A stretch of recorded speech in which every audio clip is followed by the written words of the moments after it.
Subscribe करायला विसरू नका आणि बेल आयकॉनवरती सुद्धा क्लिक करा।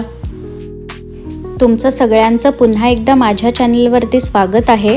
आज आपण बघणार आहोत मसूर पुलाव। त्यासाठी कुकरमध्ये 1.5 पळी तेल घेऊया। तेल थोडं गरम झालं की त्यात खडे मसाले घालून घेऊ।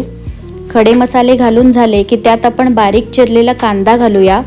कांदा थोडा सॉफ्ट होईपर्यंत परतून घ्यायचा आहे। आता ॲड करूया आलं लसूण मिरची पेस्ट, ती पण ढवळून घेऊ।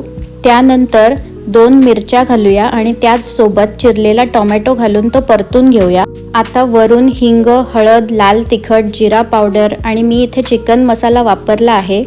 त्याने टेस्ट खूपच छान येते।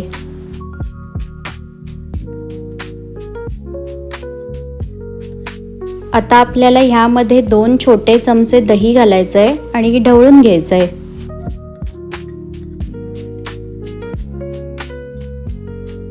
तुम्ही बघूच शकता किती मस्त तेल सुटलंय ते। आता ह्यात भिजवलेला 1 बाउल मसूर घालायचा आहे आणि वरून चवीनुसार मीठ घालून ते ढवळून घ्यायचं आहे। आता ह्यात 1 बाउल भिजवून ठेवलेला तांदूळ घालून घेऊया। तो चांगला ढवळून घेऊन नंतर 1 बाउल आपण पाणी घालायचं आहे। ढवळून झाल्यावर त्यात 1 ते 2 चमचे आपल्याला तूप सुद्धा घालायचं आहे। त्याने भात असा छान मोकळा होतो।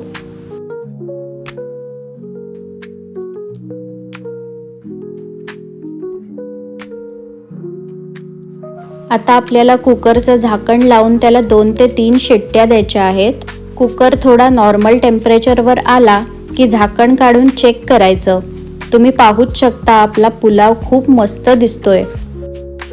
ही रेसिपी नक्की ट्राय करून पहा, तुम्हाला खूप आवडेल आणि हे तुम्ही पापड आणि रायत्यासोबत खाऊ शकता।